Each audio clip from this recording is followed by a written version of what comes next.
Welcome to Buy, Hold, Sell. My name's Matthew Kipman, and today we have Ben Rundle from Naos Asset Management and Simon Benouvrier from Cadence Capital, and we're talking about the most ordinary stocks in the All Ordinaries this year. Start with you, Ben. Big Australian, BHP.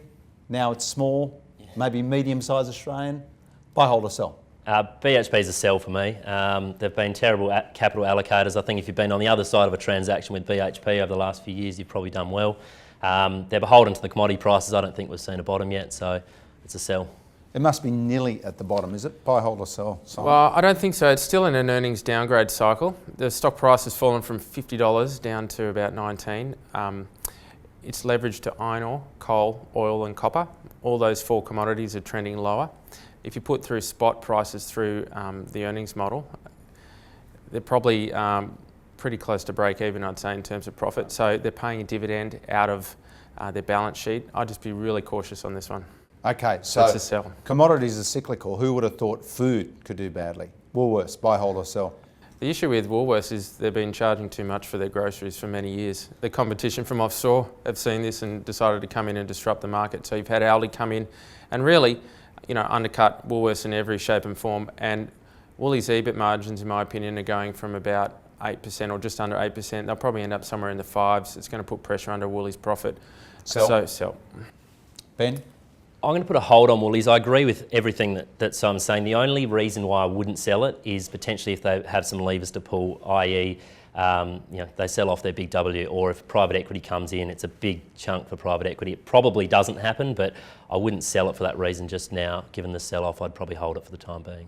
So let's move on to telecoms, and very defensive stock, and it's been yield since the GFC. Telstra, Yep. buy, hold, or sell? I'm happy to buy Telstra after the recent pullback. They've outlined some competitive threats to the business, but they've also outlined some cost out which they can possibly undertake. So, yeah, I think at this yield it's probably a buy. The competitors are coming at Telstra. Simon, buy, hold, or sell? For me, it's a hold. The stock price has actually fallen quite a bit in the last few months, from over $6 down to low 5s. Their core business of mobiles is under a lot of pressure at the moment. Optus and Vodafone are stepping up their spend on infrastructure. They've got their act together. So, the traditional business of Telstra is under pressure. They're having to go offshore for growth in the Philippines. They're building a new network. One saving grace is they're getting the NBN payments for the migration, and that's basically risk-free money for the company. However, at the end of the day, it's a yield play. I think it's leveraged to interest rates, and if interest rates start going up, there'll be pressure on Telstra's stock price. Okay. Who would have thought oil could fall this far? Australia's biggest oil and gas company, Woodside, buy, hold, or sell? Woodside's interesting. It's probably the only large cap oil and gas stock in Australia that hasn't gone on an investment spree. Either a growth at all costs or acquisition spree. And it's actually stood them in good stead. So you've seen what's happened to Santos and Origin Energy, for example. So can I get a hold out of you? Yep. No, I actually think it's a sell purely because I don't think the takeover with Oil Search has been solved yet. And I think Woodside's shareholders are at risk that Woodside come back and offer a higher price for it and put pressure under Woodside's share price. Do you like Woodside, Ben? No, I think it's a sell as well. The oil price, I don't think will bounce back anytime soon. It tends to work in long duration cycles, and yeah, there is a risk that they come back and try and make another play. So, I think it's a sell. All right, give us a 2015 dog that's going to turn into something special in 2016. Yep, in the large cap space, I actually like Lendlease. It's back to about 10.5 times now.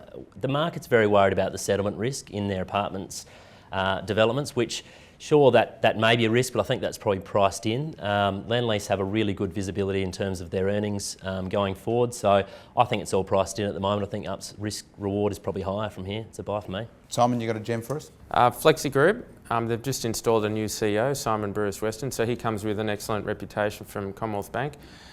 They've also just made an acquisition in New Zealand, Fisher & Paykel consumer finance business.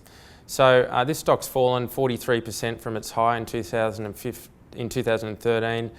Stock price bottoming in the low 2s. It looks to be turning around. I think fundamentally you're going to see some good earnings growth from it in the next couple of years with an excellent CEO. So, and he's got a good first name as well. He does. So the dogs are going to keep on yapping into 2016.